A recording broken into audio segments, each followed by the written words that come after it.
அங்க ஒரு முனிவர் தவம் பண்ணிட்டு இருக்காரு. அங்க ஒரு படை வீரன் வர்றான். அவருடைய தவத்தை கலைச்சு, குருவே எனக்கு சாத்தானையும் கடவுளையும் ஒரே நேரத்துல காட்ட முடியுமான்னு கத்தி கேட்டிருக்கான். தன்னுடைய தியானம் கலைஞ்ச அந்த கோபத்தோட முனிவர் திரும்ப திட்டிருக்காரு. அறிவு இருக்காடா உனக்கு? ஒருத்தர் தவம் பண்ணிட்டு இருக்கானே, தியானம் பண்ணிட்டு இருக்கானே, இந்த நேரத்துல வந்து இப்படியா கத்தி கேட்ப? அறிவில்லாத உன்னையெல்லாம் யாரா படையில சேர்த்தது? நீ எல்லாம் ஒரு போர் வீரனான்னு அவனை திட்டுறாரு.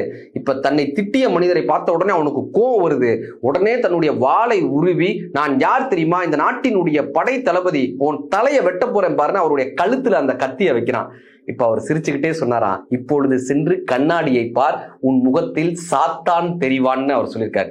உடனே தன்னுடைய தவற உணர்ந்து வாளை கீழே போட்டு அவர்கிட்ட மன்னிப்பு கேட்டிருக்கான். என்னை மன்னிச்சிருங்க குருவேன்னு கண்ணீர் மல்க மன்னிப்பு கேட்கிறான்.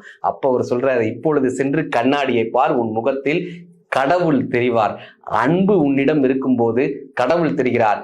கோபம் உன் கண்ணை மறைக்கும் போது சாத்தான் தெரிகிறான். இந்த உலகத்தில் கடவுள் உனக்கு போடும் ஓட்டு எப்பொழுதும் சாதகமா இருக்கிறது. சாத்தான் உனக்கு போடும் ஓட்டு எப்பொழுதும் பாதகமா இருக்கிறது.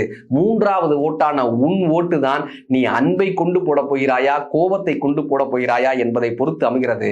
உனக்காக நீ போடும் அந்த ஓட்டு தான் உன் வாழ்க்கையை தீர்மானிக்கிறது என்று குரு சொன்னாராம்.